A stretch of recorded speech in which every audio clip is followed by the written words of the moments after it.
The year is 1940 and a world war is raging. To win this war, Germany has devised a plan no one could have ever imagined. No weapons, no army, just paper money. Germany ordered camp prisoners to create fake British pound notes that look exactly like the real ones. They planned to distribute them throughout Britain, completely ruining the economy and banking system. However, the plan wasn't as simple as it sounds. Beckett was put in charge. Meanwhile, the scene cuts to a weapons factory. It was a little girl's birthday. While they were busy celebrating, a German bomb suddenly dropped. It destroyed their happiness in an instant. Afterward, we are shown Tommy, the main character. People used to shake in fear at his name, but today he lives quietly in a lonely place far from the city. One of his friends tells him the city was attacked last night. He says that the survivors are hiding near their neighborhood. The real issue wasn't just the people, it was that one of the women recognized Tommy and asked Johnny about him. Johnny replied that Tommy was just writing a book hiding from the world. Tommy sends Johnny away. A short while later, Tommy sees a little girl outside his window. He goes outside and finds a red scarf flying there. He picks it up, knowing it belonged to his daughter. In the distance, he sees his daughter's spirit playing happily. Seeing her makes him feel happy too. He places her scarf on his brother's grave and moves on. A look of sadness fills his eyes as he stands there. Johnny comes and tells him that his sister has arrived to visit him. He doesn't even invite his sister into his house. Instead, he gets into her car to talk to her. Ada is a member of parliament now. She works for the good of the people. While Tommy was known for doing bad things, she asks him, "Do you even know what your son is doing these days?" He's running the Peaky Blinders in Birmingham. It's the gang you created, and he's running it recklessly.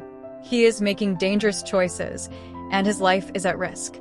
If you want to save his life, you have to come back. You need to talk to your son. Otherwise, he will be hanged, or his enemies will kill him. After a moment of silence, Tommy replies, "No, I won't go. I have nothing left in this life." It is clear that he is completely broken. Next, we are shown the same factory, where weapons are made. Suddenly, a Peaky Blinders band pulls up, and out steps their leader, Duke, Tommy's son. Upon his arrival, the workers stop their work. Duke's men start loading the government supplies into their vehicles. A brave man tells Duke, "You can't take this, it belongs to the government, and is needed for the war." But Duke's friend steps up and threatens them, saying, "If anyone gets in our way, we won't just hurt them, but their families too." Despite the warning, when the man tries to stop him, Duke shoots him. They continue loading the supplies, completely unstoppable. By the time Ada arrives, the robbery is over, and the workers are angry at her. They say, "Did you come to watch this? Is all your Peaky Blinders doing?" Ada wants to explain that even though she is related to them, she never supported the gang, but no one listens to her. A moment later, the scene cuts, and we see John at the Peaky Blinders hideout meeting with Duke. He places a fake note on the table and says, "I have another £350 million.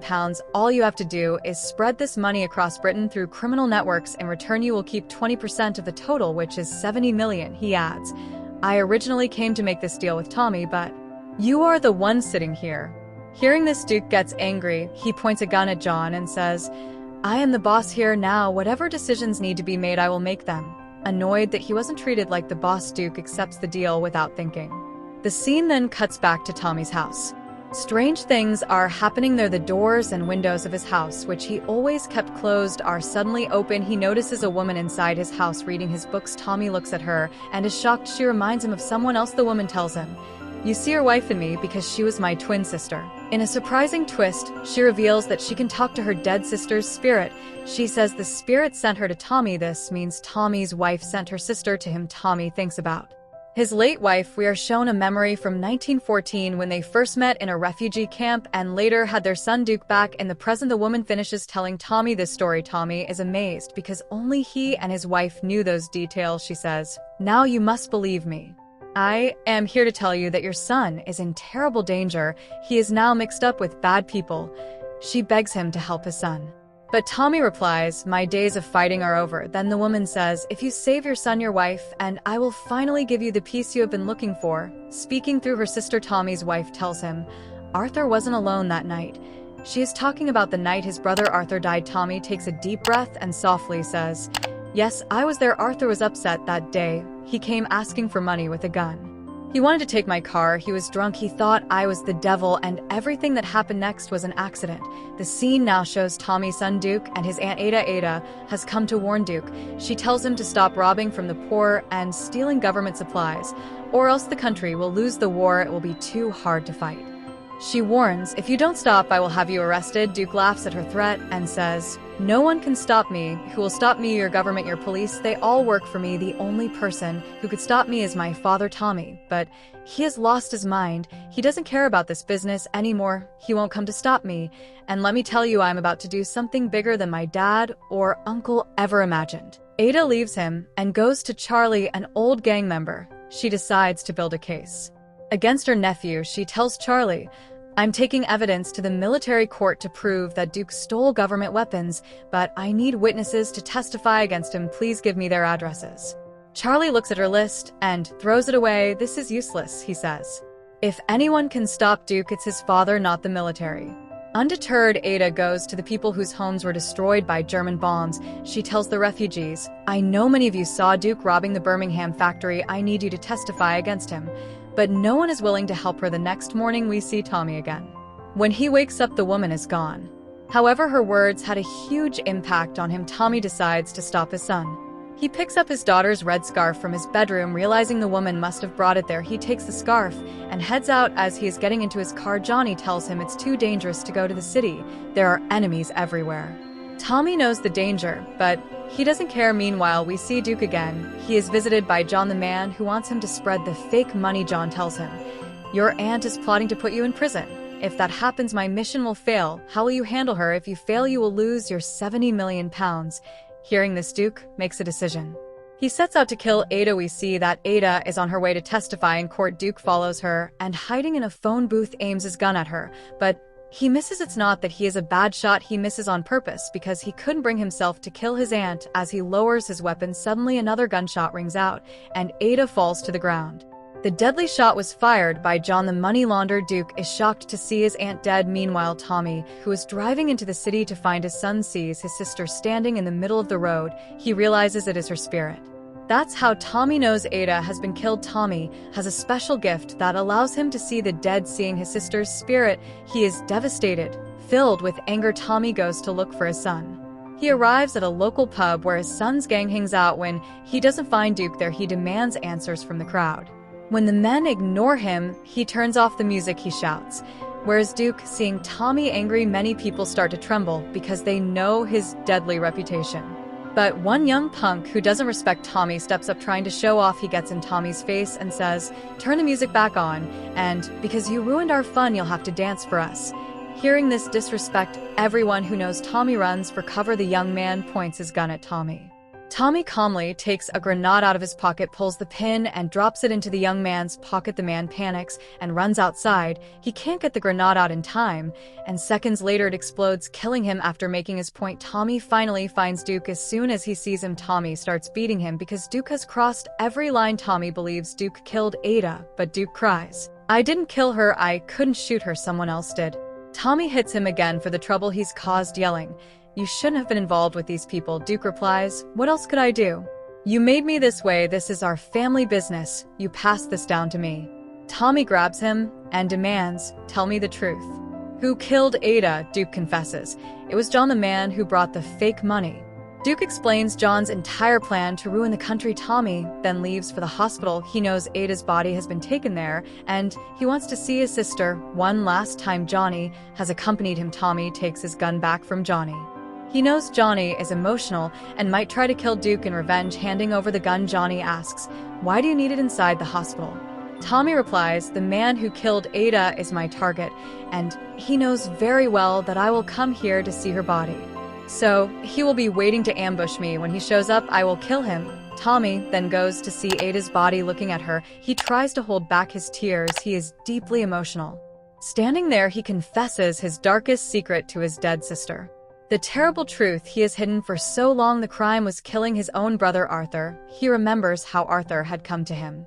Arthur was drunk and out of control. He was aggressive, and they fought over who was in charge. In the struggle, Tommy ended up killing Arthur to protect himself. Thinking about his past, since Tommy feels an overwhelming sense of guilt. Suddenly, he hears footsteps in the hallway. He realizes John is there to kill him. Tommy steps out with his gun, and a fierce shootout begins in the hospital corridors. Both men dodge the bullets and take cover behind the walls. John shouts to Tommy, "Look, I can make you rich. We don't have to fight. Take the money, and we can all live like kings. Let's make a deal." But Tommy doesn't care about the money. He only sees John as the man who murdered his sister Ada. When Tommy steps out to shoot him, John realizes he is outmatched.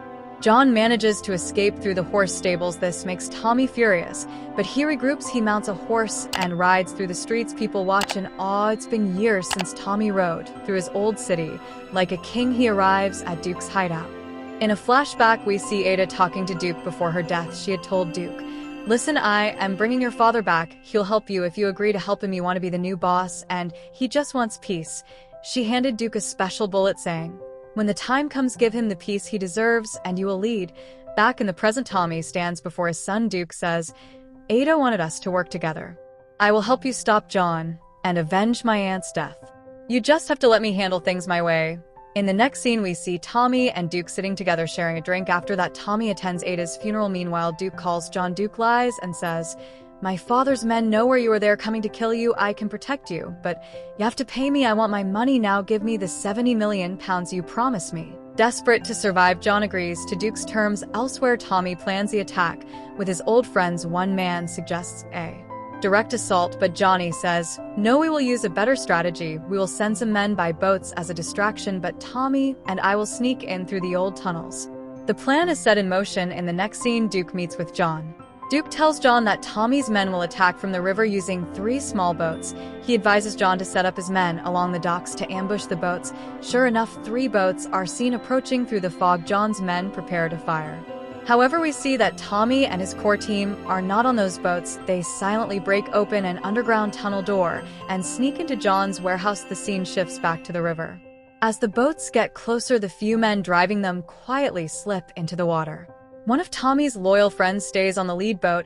He knows John's men are waiting to shoot, but he bravely stays aboard to steer the boat toward the docks. He lights the fuse of a massive bomb, leaves it in the boat, and dives into the water at the last second. As the boat hits the docks, a huge explosion rips through the area.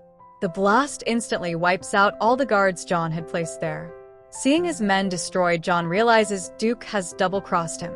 Duke had sided with his father all along, tricking John into a deadly trap. Furious, John points his gun directly at Duke. But before John can pull the trigger, the warehouse doors are blown open by another explosion. The blast knocks John to the ground. Through the smoke, Tommy emerges with his crew. They had successfully sneaked in through the tunnels. A brutal shootout begins between Tommy's gang and John's remaining guards. Tommy's men fight fiercely. Because they had the element of surprise, they quickly eliminate John's forces. During the chaos, Tommy is badly injured. Duke rushes to his father's side and says, "You took too long to get here." Duke grabs explosives and sets fire to the millions of fake pounds. The money meant to ruin Britain burns to ashes. Seeing his master plan destroyed, John knows he is lost completely. In a panic, he gets into his car to flee, but as he tries to drive away, he sees Tommy standing in his path, aiming a gun at him like the angel of death. Tommy could have shot him immediately. Instead, Tommy waits, almost wanting John to kill him, because he no longer wants to live with his pain. John fires 2 shots, hitting Tommy. Despite the pain, Tommy fires back, killing John instantly with a shot to the heart. Bleeding heavily, Tommy stands in front of the rolling car, ready to let it crush him. But at the last second, Duke pulls him out of the way. Tommy is dying, but Duke tries to save him. Tommy, however, refuses. He looks at Duke and asks him to use the special bullet Ada had given him so Tommy can finally have peace. Duke cries, not wanting to kill his father, but he knows it is what Tommy truly wants. With a heavy heart, Duke loads the bullet from his aunt and grants his father's final wish. As Tommy takes his last breath, he smiles. In his final moments, he remembers the good things in his life, his wife, his daughter, and his sister. Tommy dies peacefully, reunited with his family in spirit. Afterward, Duke orders his men to make sure all the counterfeit money is destroyed. Duke himself lights the pyre for his father's funeral, and so with Tommy's death, the story ends.